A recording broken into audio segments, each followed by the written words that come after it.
Subscribe करें you news channel को और साथ बेल आइकन पे क्लिक करें।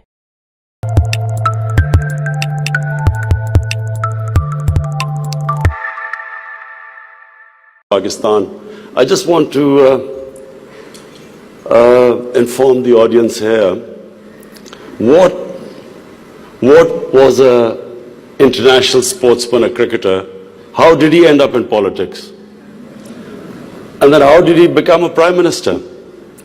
So I think it'll be interesting for you because then you will understand what I intend to do with Pakistan.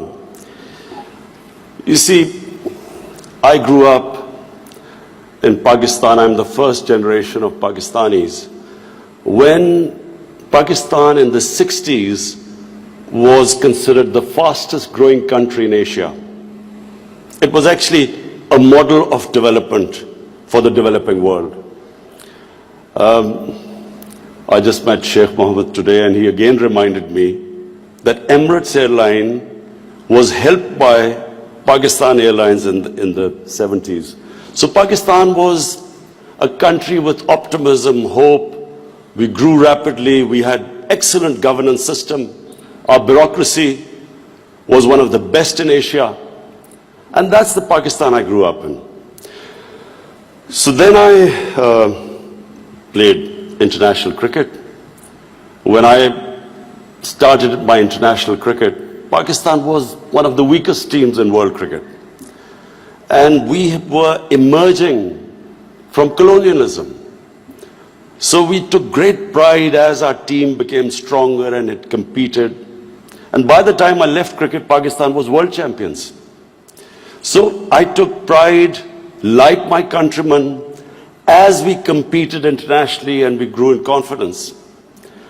But unfortunately, our country could not keep up that pace. Countries have, life of a country is in cycles. It's never in a straight line.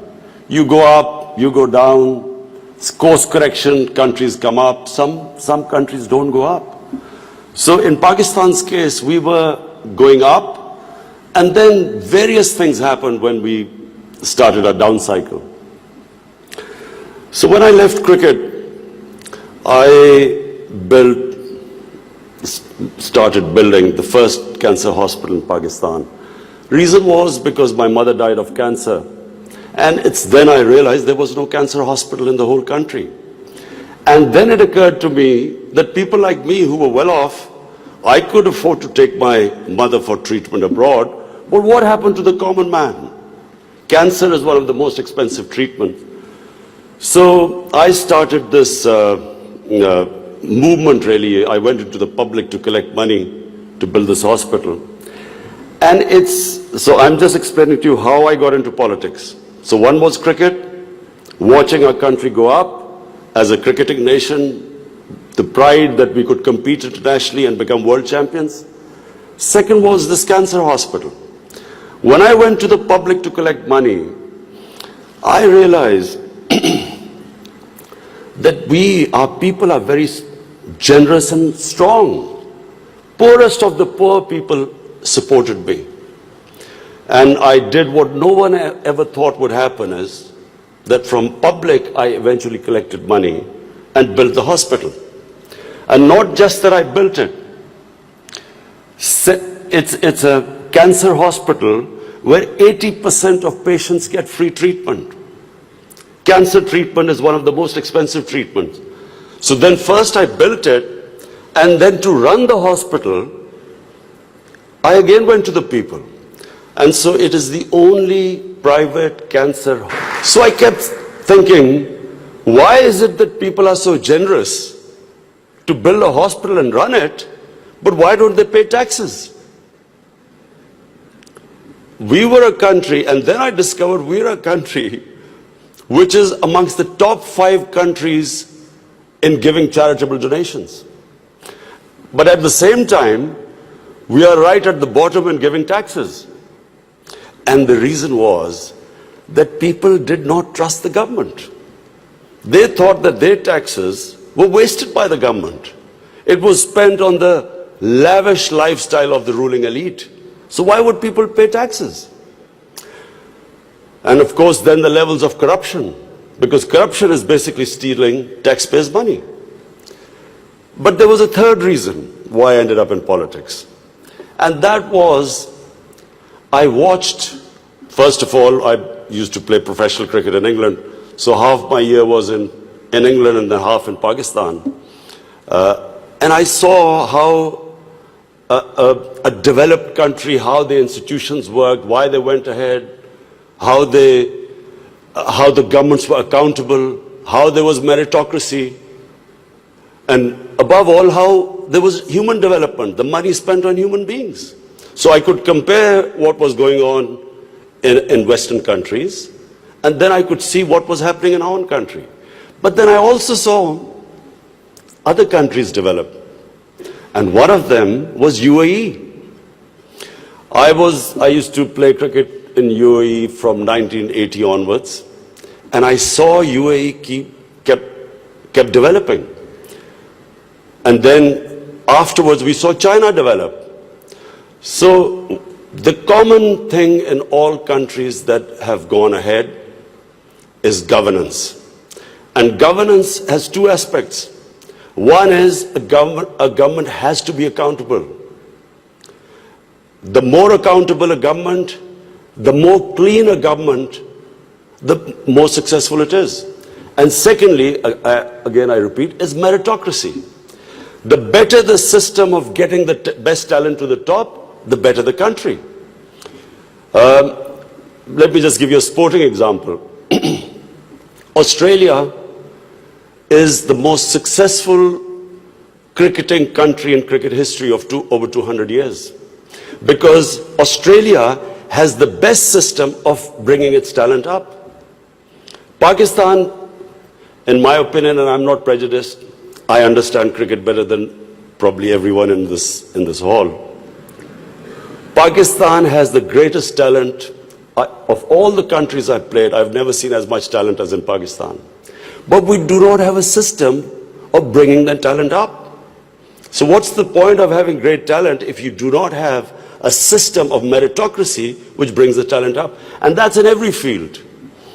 In the 60s, the reason Pakistan went up, because our civil service exam was the toughest. It was the most, all the young people wanted to go into Pakistan civil service. It was the toughest exam, we had the best talent that came up, and in 60s, the reason we progressed, one of the main reasons, was a civil service of very high quality. And gradually, as our system of merit went down, so did the country.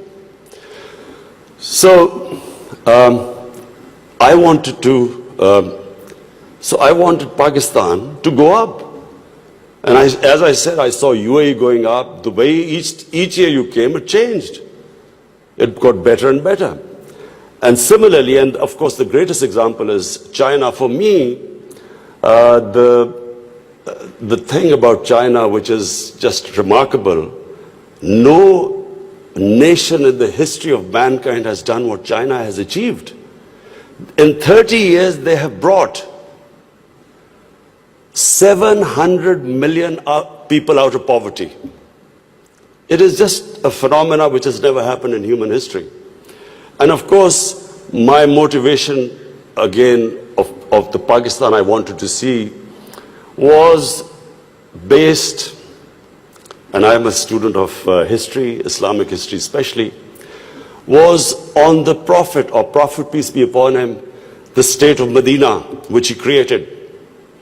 Now, why do I say the state of Medina? Because the state of Medina laid the foundation of one of the greatest civilizations in the history of mankind. The principles that found the foundation of the state of Medina is what for the next 700 years was the greatest civilization on earth. And what were those principles? The state of Medina was founded on incredible principles of justice and humanity. It was the first time a welfare state was made. A state that took responsibility of the weak. What China has done right now. That was the state of Medina, where first time a state took responsibility for its poor, its weak, its orphans, its widows. In the state of Medina, the first time pensions were created. Old people were also, it was a humane state.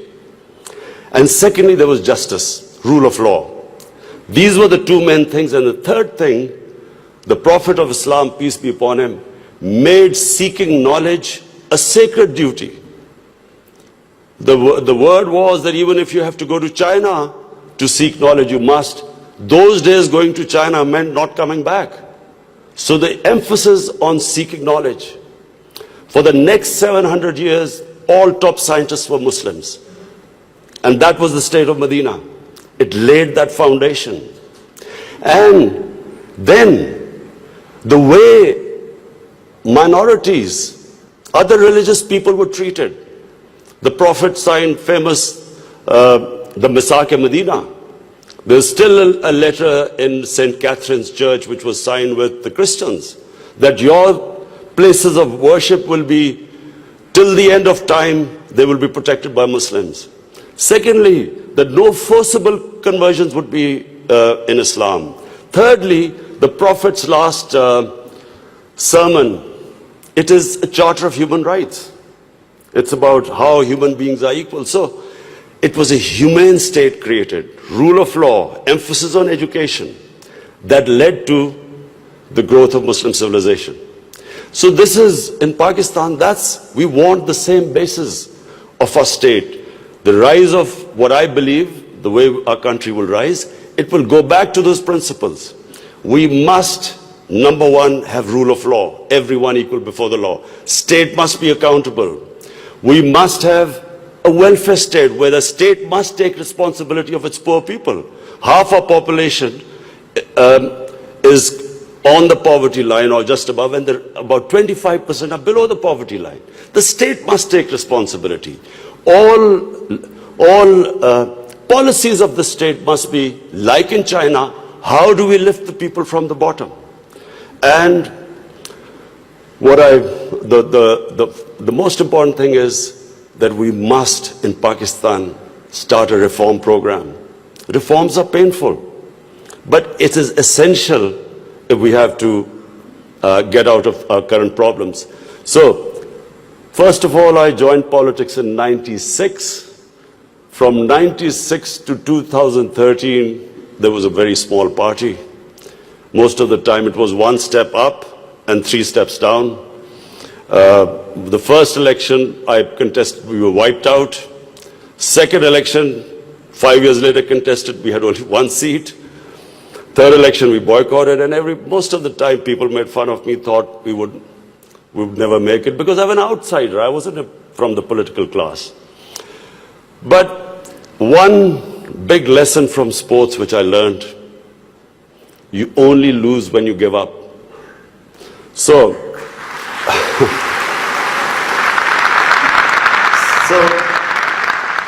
kept learning from my mistakes, kept getting up, falling, getting stronger. Eventually we formed government in one of the 4 provinces in 2013, and it was the KP province which was devastated by war on terror. It was on the border of Afghanistan, the tribal areas, the whole fighting took place in that region. The police was devastated by attacks. We had 70% of industry closed, and KP has reputation that they only give you 1 chance. Each government comes once, it's ousted the next time. So we came in a coalition government and we started our reform programs. First of all, we started spending money on human development, health and education. Secondly, we did, first time in Pakistan history, no party had done before, we started spending money on climate change. Pakistan is about 8th in the countries that are most vulnerable to climate change. So we took this ambitious mission of planting 1 billion trees in 5 years. And then we reformed the police, depoliticized our police, depoliticized our bureaucracy, and then started tourism. Because KP has a lot of tourist sites. It has was the center of Buddhist civilization, so religious tourism, but we have the best mountain scenery there. So anyway, by the end of 5 years, we had half poverty in those 5 years. The poverty had gone half. And a province which never gave you a second chance, we came back with 2/3 majority in 2018.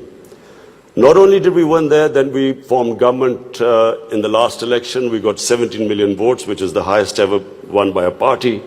And so now we have our reform agenda. And as I repeat, reforms are painful. You know, when you take reforms, when you make reforms, people suffer. They go through difficult times. It's like a surgery. When you conduct surgery, for a while, the patient suffers, but then he improves.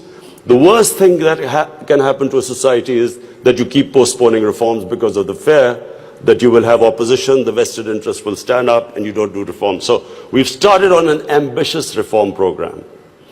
That's number one. We are trying to change improve all our economic policies. We have trying to cut down our fiscal deficit. We are trying to improve exports, cut down our imports. We have unfortunately had to raise bills because we came up with, when we got into power, we had massive fiscal deficit and current account deficit. So we are doing that. But in my opinion, Pakistan now has a chance. Already we are seeing optimism. Investors are coming into our country. We feel that this is the time that Pakistan will take off. The most important thing, and while talking to Sheikh Mohammed last time, he told me something very interesting. He said that you must allow businesses to make money. Investors must make profits. And the reason is simple. If people don't come into business for charity, they come into business to make money. So if they can make money, more people come and invest. So this is what we've done. We have started working on ease of doing business, making it easier for people to do business, easier for the investors. We are changing our tax laws, which were very cumbersome. So we are conducting a series of reforms. And already we see the signs of the country improving. But most important, Pakistan has the best tourist potential. At the moment, we have hardly any tourism compared to other countries. But Malaysia, with just beach tourism and resorts, Malaysia has $22 billion it makes from tourism. Turkey, with beach and historical sites, beach tourism, Turkey has $42 billion from tourism. Now, Pakistan has probably one of the best mountain scenery anywhere in the world. Half the world's highest peaks are in Pakistan. Pakistan has 1,000 kilometers of coastline. Pakistan has the oldest historical monuments, probably as old as anywhere in the world. We have Indus Valley civilization, which is 5,000 years old. We have Peshawar, the oldest living city in the world, 2,500 years. Lahore and Multan, ancient cities. But what we have, probably more than any other, hardly any other country has, is religious tourism. We have, for Muslims, we have the Makkah and Medina of the Sikhs. The Sikh religion has the two holiest sites in Pakistan, and we have just opening those sites for Sikhs. And we have opened up a visa regime. First time in Pakistan, we have 70 countries which can come in and get visa at the airport. We also have, I mentioned Buddhist civilization, the Gandhara civilization, which was the cradle of Buddhist civilization, is in KP, north of Islamabad. Some of the ancient sites, the biggest sleeping Buddha, 40 feet, is in Haripur. And then we have For the Sufis in Islam, we have some of the greatest highest number of Sufi shrines all over Pakistan. So what we are doing is we are opening up the country, we are opening up for tourism, investors, and I would like to finish my talk by saying something else which Sheikh Mohammed said. Sheikh Mohammed said, apart from this great thing which has stuck in my mind, that a businessman must make money. You see, what happened in Pakistan was people were making money. Then came 70s and we had a socialist government. When the socialist government came in, everything went anti the big businesses. They was nationalized. And the mindset of our bureaucracy and our politicians was that somehow making money was a sin. So now we are reversing the whole thing. We are now asking businesses that, look, we will help you in making money, because the more money they make, the more investment will come. But the only thing is, the money, as we create wealth, that wealth will be used to lift people out of poverty. So we want an equitable growth. We don't want the rich to get richer and the poor to get poorer. I am really against this neoliberal economics where you have 62 people owning as much wealth as 3 billion people on this earth. I think that the distribution of growth should be equitable. But the last thing I wanted to say about what Sheikh Mohammed, I still remember. It's very important that to take risks in life. Sheikh Mohammed said that when 9/11 took place, he immediately called up Sheikh Ahmed and Emirates Airline and said, buy aircrafts and engines of aircraft, because everything went down. Prices of planes went down. People were not flying as much. This is the key, in my opinion. This is the difference between very successful people and people who don't take risks. I have played 20 years of international cricket. I saw a lot of players with a lot of talent, but they never made it big because they were scared of losing. They would not take risks. Players with less talent, but that ability to take risks, chances, they also had bad times. But eventually, the ones who took more chances and risks were the ones who made it big. This is the time, my last word is to the investors. This is the time to come to Pakistan when it is just going on the upswing. This is the time to invest in the country. And don't miss the boat. Thank you.